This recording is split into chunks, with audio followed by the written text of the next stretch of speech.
السلام عليكم ورحمة الله وبركاته. الحمد لله الذي أرسل رسوله بالهدى ودين الحق ليظهره على الدين كله ولو كره المشركون.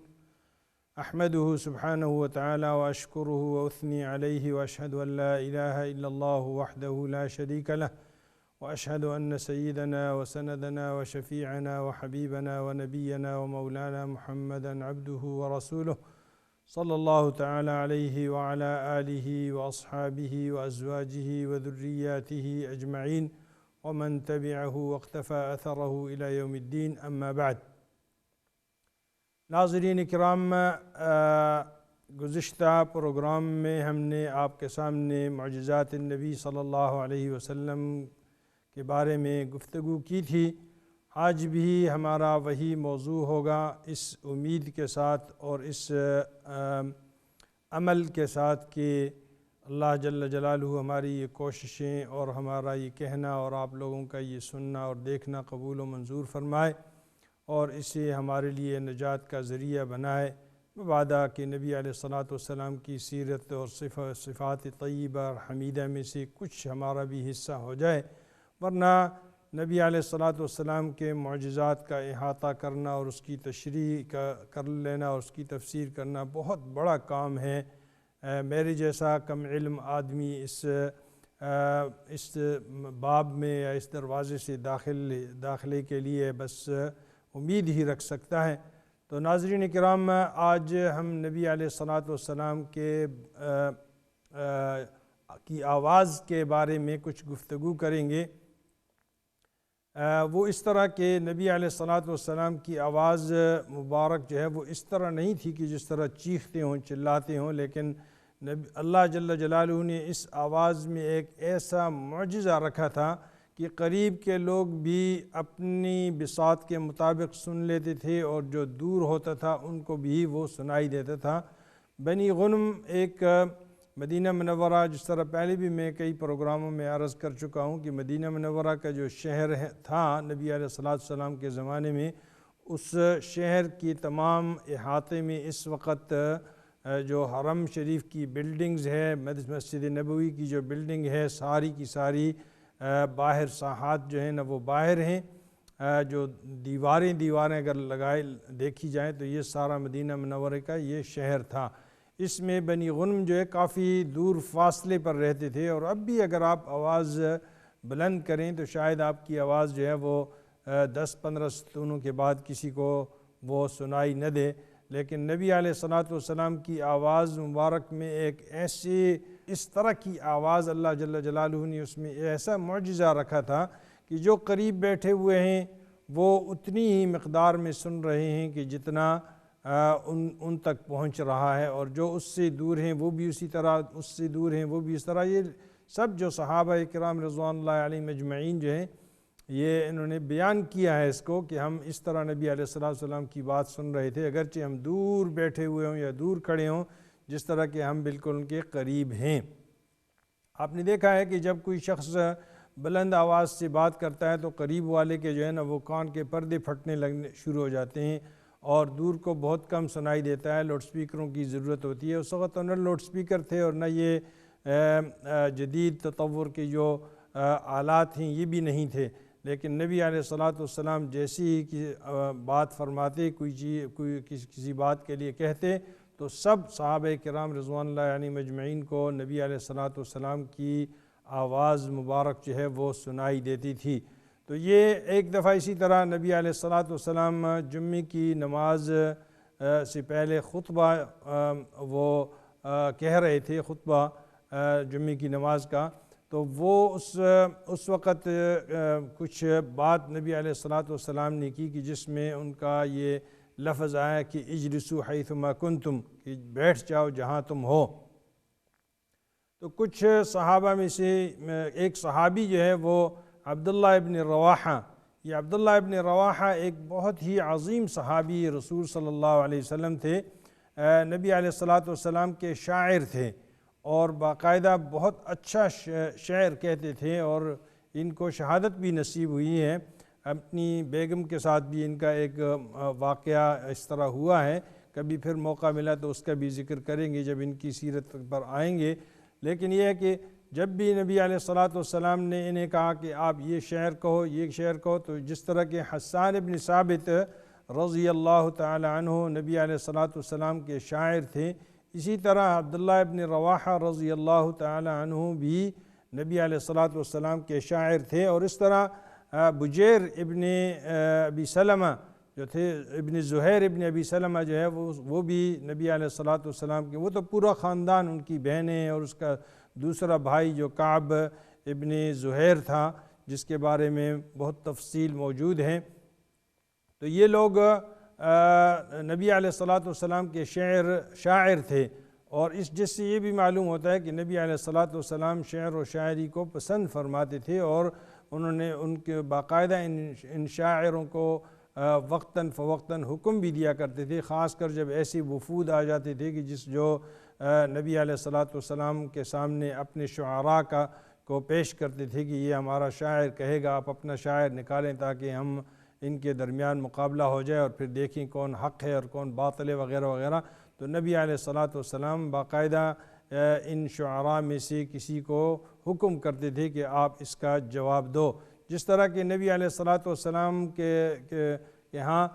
بعض صحابہ وہ خطبہ بھی تھے، بڑا زبردست بلیغ اور فی البدیہہ یعنی خطبہ دیا کرتے تھے، جس کے الفاظ جو تھے، جس میں سے حضرت قیس ابن شماس رضی اللہ تعالیٰ عنہ، وہ جوان آدمی تھے، لیکن جب بھی نبی علیہ الصلاۃ والسلام ان کو حکم کیا کرتے تھے کھڑے ہو جاتے تھے، اور ایسے الفاظ جس طرح کے یہ موتیوں کی جو ہے تسبیح پروئی ہوئی ہوتی ہے اور ایک ایک دانہ وہ نیچے گرتا ہے طریقے اور سلیقے کے ساتھ، اس طریقے سے ان کی زبان سے فی البدیہہ الفاظ نکلتے تھے، اور باقاعدہ اس کے شواہد جو ہے نا بہت ساری احادیث مبارکہ میں موجود ہیں۔ تو یہ عبداللہ ابن رواحہ رضی اللہ تعالی عنہ بھی اسی طرح جمعے کی نماز کے لیے آ رہے تھے اپنے گھر سے، اور بنی غنم ایک جو قبیلہ تھا ان کے جو جگہ تھی اس تک پہنچ گئے تھے، اور وہاں انہوں نے نبی علیہ الصلاۃ والسلام کی آواز مبارک سنی، اور نبی علیہ الصلاۃ والسلام فرما رہے تھے کہ بیٹھ جاؤ جہاں کہیں بھی تم ہو، کیونکہ ویسے بھی یہ تو حکم ہے جو سامنے لوگ بیٹھے ہوئے اور خطبہ پڑھ رہے، کوئی کہہ رہا ہو جمعے کا، تو اس میں سب کو باادب رہ کر، آج کل ہمارے ہاں تو بہت ساری یہ چیزوں میں اس میں یہ ہو گیا ہے کہ اکثر لوگ آپ دیکھتے ہیں کہ مسجدوں میں جب جاتے ہیں جمعے کی نماز کے لیے اپنے ساتھ، ایک تو یہ ہے کہ موبائل لے کر چلتے ہیں اور موبائل کی ٹیون جو ہے اس کی گھنٹی جو ہے وہ کھلی رکھتے ہیں۔ دوسری بات یہ ہے کہ مسجد یعنی پہلی بات یہ ہے کہ مسجد جاتے ہیں اپنے ساتھ موبائل لے کر چلتے ہیں۔ دوسری بات یہ ہے، قباحت یہ ہے کہ مسجد جب جاتے ہیں اپنے ٹیلی فون کی جو ٹیون ہے اس کی جو گھنٹی ہے اس کو بند نہیں رکھتے، کھلی رکھتے ہیں۔ تیسری بات یہ ہے کہ جب وہاں بیٹھ جاتے ہیں تو پھر اپنے ٹیلی فون کو کھول کر جو ہے نا وہ بعض اوقات اگر کوئی فون آ جائے تو وہ فون اٹینڈ بھی کرتے ہیں اور اس کا جواب بھی دیتے ہیں جبکہ سامنے امام صاحب خطبہ دے رہے ہوتے ہیں۔ اس طرح چوتھی بات یہ ہے کہ بعض لوگ جو ہے نا بجائے اس کے کہ وہ متنبہ ہوں اپنے امام کے خطبے کی طرف، وہ ٹیلی فون کے ساتھ کھیلتے رہتے ہیں، یا اس میں میسیجز ٹیکسٹ کرتے رہتے ہیں، یا واٹس اپ کرتے رہتے ہیں، یا دوسرے جو ذرائع تواصل اجتماعی ہیں سوشل میڈیا کے ذریعے جو میسیجز ایک دوسرے کو کراس کرتے ہیں وہ کرتے ہیں، اور ہنستے بھی ہیں بعض اوقات اس میسیجوں کو پڑھ کر بھی وغیرہ وغیرہ۔ تو یہ سب ان چیزوں کے منافی ہے، کیونکہ نبی علیہ الصلاۃ والسلام کا یہ فرمان ہے کہ جب امام خطبہ دے رہا ہو تو آپ خاموش ہو کر بیٹھ جاؤ۔ اگر کسی شخص نے دوسرے شخص کو کہا کہ بھئی چپ ہو جاؤ، دوسرے دو اگر کوئی باتیں کر رہے ہیں اور یہ تیسرا جو ہے نا ان سے کہے کہ یہ چپ ہو جاؤ خطبہ ہو رہا ہے، تو اس کی اتنی بات بھی اس کے لیے کافی ہے کہ اس کا بھی کوئی جمعہ نہیں ہے۔ اس نے بھی گویا کہ فقط لغا کے الفاظ آئے ہیں حدیث شریف میں کہ اس نے اپنے اس نماز کو اور اپنی اس کوشش کو، یہ اپنی اس عبادت کو ضائع کر دیا ہے اور اس کو لغو اور عبث کر دیا ہے۔ تو چیز ہے کہ کوئی شخص جو ہے نا دوسرے کے ساتھ بات کر رہا ہے، یا ٹیلی فون پر بات کر رہا ہے، یا ٹیلی فون سن رہا ہے،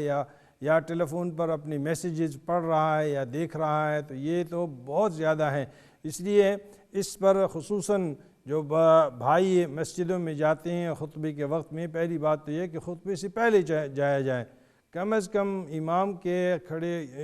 کے آنے سے پہلے جو ہے نا آپ کو وہاں موجود ہونا چاہیے، تاکہ اگر آخری آدمی بھی آپ ہیں تو آپ کو کم از کم درجہ جو ہے نا وہ بیض، جس کو حدیث شریف میں آتا ہے کہ انڈے برابر جتنا بھی تو آپ کو ثواب ملے، ورنہ انڈے سے بھی چلے گئے آئے وہ بھی نہیں ملے گا۔ یعنی سب سے آسان ترین اور سہل ترین اور سستی ترین خوراک جو ہے وہ انڈا ہے، اور وہ بھی آپ کو نہیں مل رہا، تو پھر آپ اس وقت جاتے ہیں کہ جب امام صاحب خطبے کے لیے کھڑے ہو جاتے ہیں اور خطبہ شروع کر دیتے ہیں، یا خطبے کے درمیان چلے جاتے ہیں، یا خطبے کے وسط میں یا دوسرے خطبے میں جا کر پہنچتے ہیں، اور پھر لوگوں کے کندھوں کے اوپر ان کو پھلانگتے ہوئے آگے کہیں ایسی جگہ تلاش کرتے ہیں کہ جہاں پر جو ہے وہ آپ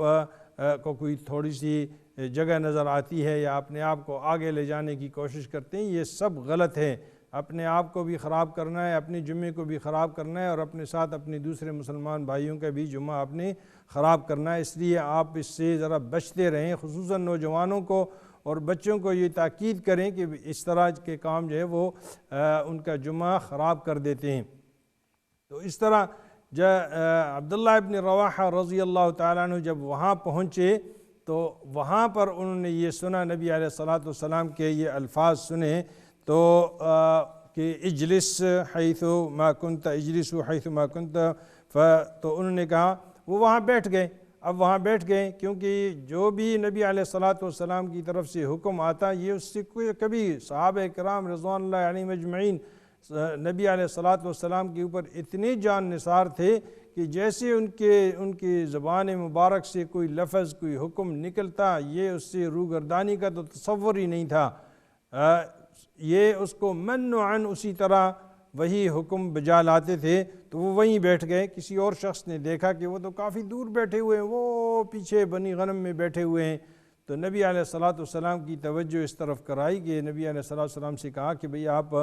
یہ عبداللہ بن رواحہ وہ بنی غنم کے ہاں جو ہے نا وہاں بیٹھے ہوئے ہیں۔ ان سے جب پوچھا کہ بھئی آپ کیوں یہاں بیٹھے ہوئے ہیں، تو عبداللہ بن رواحہ نے کہا کہ میں اس لیے بیٹھا ہوں کہ میں نے نبی علیہ الصلوۃ والسلام کو سنا کہ وہ حکم دے رہے ہیں کہ بیٹھ جاؤ جہاں کہیں تم ہو، تو میں بیٹھ گیا اس لیے۔ تو نبی علیہ الصلوۃ والسلام نے فرمایا کہ نہیں، یہ میں نے ان لوگوں کے لیے جو یہاں پر تھے ان لوگوں کو کہا تھا آپ قریب آتے، جہاں آخری صف تھی وہاں آپ بیٹھ جاتے۔ اس طرح یہ دیکھیں کہ نبی علیہ الصلوۃ والسلام کی آواز مبارک کو اللہ جل جلالہ نے کس طرح معجزہ بنایا۔ اس سے معلوم یہ ایک شخص نے نہیں، کئی اشخاص نے، کئی صحابہ نے اس واقعے کو دیکھا اور اس کو سنا اور اس کو آگے ہم تک منتقل کیا۔ اسی طرح حضور نبی کریم صلی اللہ علیہ وسلم کے بارے میں بشارات کو آپ دیکھیں تو وہ بھی ان گنت اور بے شمار ہیں،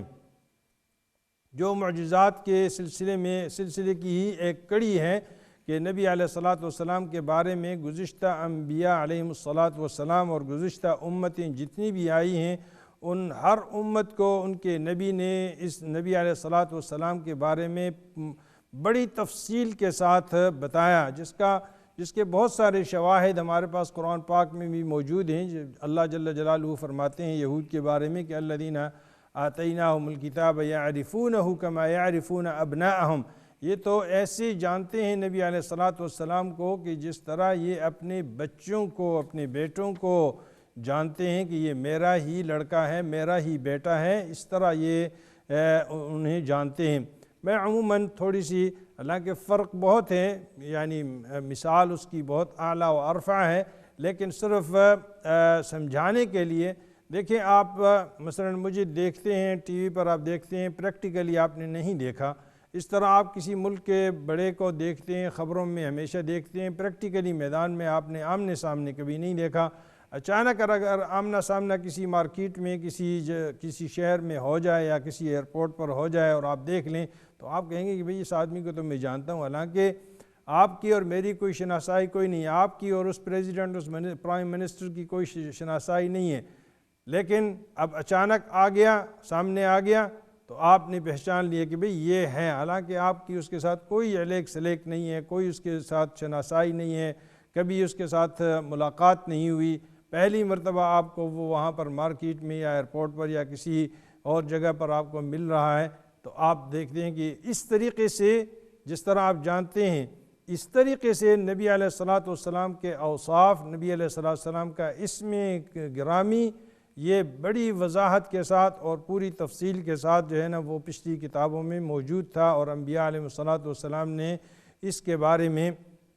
اپنی اپنی امتوں کو بتایا۔ میں ایک چند مثالیں اس میں سے آپ کے سامنے پیش کروں گا، جس میں سے ایک سلیمان علیہ الصلاۃ والسلام کے جو اشعار ہیں، جو نشید ہیں، جو ان کے ہاں نعت تھے، اس میں کس طریقے سے حضور نبی کریم صلی اللہ علیہ وسلم کا یہ نام مبارک آیا ہے، جس طرح کہ الاصحاح جو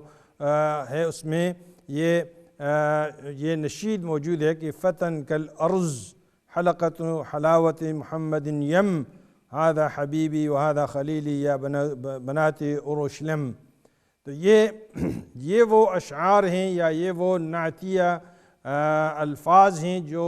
عبری زبان کے ہیں، جس کا ترجمہ بعض میں پھر جو مترجمین ہیں انہوں نے بعض الفاظ کا ترجمہ جو ہے نا وہ غلط کیا ہے۔ حالانکہ آپ کو معلوم ہے کہ کسی بھی زبان کا اگر ترجمہ کیا جائے دوسری زبان میں تو ناموں کا ترجمہ نہیں ہوتا۔ میں کسی بھی جو ہے نا وہ نام جو ہے اگر اس میں آ جائے تو اس کو اسی طرح نام جو ہے نا مثلا پکارا جاتا ہے۔ مثلا شنگھائی ہے، چین کا ایک شہر ہے، اگر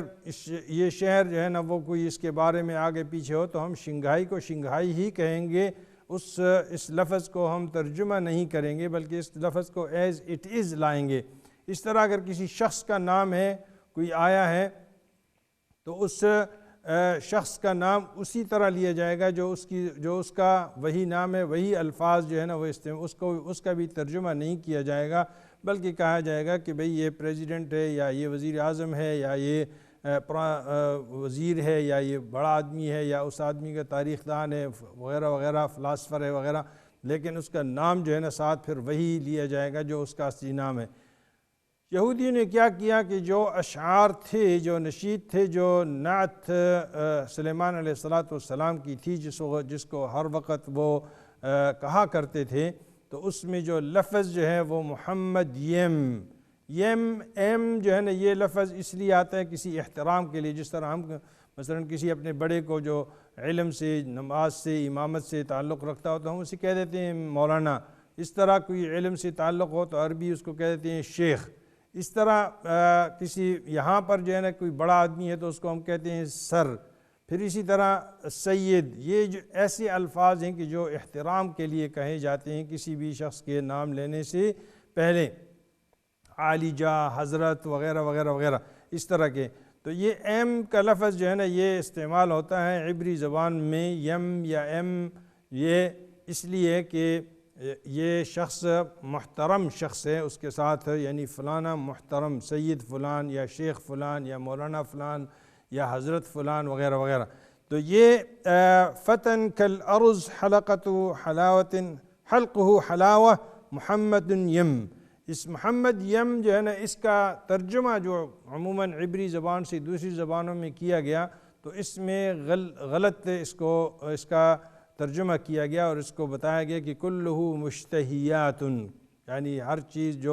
جس کی آپ کو طلب ہو، جس کو جو آپ چاہتے ہوں، جس کو اشتہا ہو آپ کا اس کی طرف، تو وہ اگر اس لفظ کو بھی لیا جائے جو کہ ترجمہ ہے، اصل لفظ جو ہے محمد یم کا لفظ اسی طرح آیا ہے، اسی طرح اس لفظ کے ساتھ اس عبری زبان میں آیا ہے۔ سلیمان علیہ الصلاۃ والسلام کے ان اناشید میں اور ان ابیات میں جو وہ ہمیشہ کہا کرتے تھے کہ یہ تو وہ فتح ہے، یہ وہ نوجوان ہے کہ جو آئے گا اور وہ خلیلی هذا حبیبی وهذا خلیلی وهذا یا بنات اورشلم، یروشلم کے جو بچیاں ہو تو آپ جان لو کہ یہ میرا حبیب ہے اور یہ میرا خلیل ہے۔ یعنی سلیمان علیہ الصلاۃ والسلام اپنی قوم کو سب کو یہ بتا رہے ہیں کہ آپ جو یہاں ہو یروشلم کے لوگ، تو آپ جان لو کہ یہ جو نوجوان ہے یہ آ رہا ہے اور یہ میرا حبیب ہے اور یہ میرا خلیل ہے، یہ میرا دوست ہے اور یہ میرا حبیب ہے، میں اس سے محبت کرتا ہوں۔ تو آپ جتنی بھی آپ ترجمے دیکھیں گے اس عبارت کے تو آپ کو یہی نظر آئے گا کہ اس عبارت کی انہوں نے ترجمے سے ترجمہ کر کے اس کو بگاڑنے کی کوشش کی ہے، اور یہ عمدن کی گئی ہے، یہ کام عمدن کیا گیا ہے، یہ نہیں ہے کہ یہ خطأ ان سے یا سہواً ان سے ہو گیا ہے، بلکہ یہ عمدن یہ کام انہوں نے کیا ہے تاکہ نبی علیہ الصلاۃ والسلام کا جو اصلی نام ہے ان کی کتابوں میں اور ان کے اشعار میں اس کو مٹایا جائے اور اس کو ختم کیا جائے، اور پھر دوسری زبانوں سے اس الفاظ کے ترجمے کر کے تو اپنی عبری زبان میں لانے کی کوشش کی گئی ہے۔ تو پھر ظاہر ہے آپ دیکھتے ہیں کہ جب ایک آدمی بات کرتا ہے، وہ آدمی اس شخص کی بات کو اگر دوسرے تک پہنچاتا ہے تو کتنے الفاظ میں چینجنگ ہو جاتی ہے، پھر اس سے آگے پھر جب واپس اس شخص کی طرف آتا ہے تو بعض اوقات ایسے ہوتا ہے کہ وہ کہتے ہیں معاذ اللہ یہ بات تو میں نے کی ہی نہیں ہے، میرے تو فرشتوں اور میرے وہم و گمان کو بھی معلوم نہیں ہے کہ میں نے کبھی ایسی بات کی ہو۔ تو اس طریقے سے، اور خاص کر جب ترجمے پر ترجمہ ہو جاتا ہے دوسرے سے تیسرے لفظ میں، تیسرے سے مثلا عبری سے انگلش میں ہو گیا، انگلش سے اردو میں ہو گیا، اردو سے کسی اور زبان میں آگے چلا گیا، پھر واپس اس زبان سے چینی زبان میں ہوا، اور چینی زبان سے واپس جو ہے نا وہ عبری زبان میں یا انگلش میں آئے گا، تو وہ لفظ جو ہے نا وہ حتماً جو ہے نا وہ بگڑتے کسی اور ڈگر پہ ہی چلا جائے گا۔ تو اس طریقے سے انہوں نے یہ کوشش عمدن کی ہے، لیکن ثابت نہیں کر سکے۔ اب بھی یہ ان ابیات میں موجود ہیں کہ یہ میرا حبیب ہے، یہ میرا خلیل ہے، اور محمد یم کا یہ لفظ جو ہے نا یہ آیا ہوا ہے۔ اسی طرح اگر آپ دیکھیں ناظرین کرام، اس کی آپ دیکھیں ان نعوت کو اور ان اناشید کو اگر آپ دیکھیں تو آپ کو عبری زبان میں اب بھی نظر آئے گا، کہیں بھی اس سے گیا نہیں ہے۔ اصلی جو زبان ہے اور اس کی اصل جہاں بھی لکھی جاتی ہے اس کو اگر آپ دیکھیں تو اس میں محمد یم کا لفظ لازمی آئے گا۔ تو ناظرین اکرام، اس طریقے سے ان لوگوں نے یہودیوں نے خاص کر جو ہے نا اس میں تحریف کرنے کی کوشش کی ترجمے اس کا ترجمہ محرف کر کے کیا گیا، اور پھر ترجمے سے ترجمہ اور اس سے آگے اس طرح چلتے ہوئے اس کو خراب کرنے کی کوشش کی گئی۔ ناظرین کرام، چونکہ وقت ہمیں اجازت نہیں دیتا کہ ہم اور بھی کچھ ایسے بشارات آپ کے سامنے پیش کریں، انشاءاللہ کسی اور پروگرام میں پھر انشاءاللہ ان بشارات کے ساتھ آپ کی خدمت میں حاضر ہوں گے۔ جو کہا گیا، جو سنا گیا، اللہ پاک اس کو قبول و منظور فرمائے اور ہمارے لیے توشہ آخرت بنائے۔ وصلی اللہ وسلم علی نبینا محمد وعلی آلہ وصحبہ اجمعین، والسلام علیکم ورحمۃ اللہ وبرکاتہ۔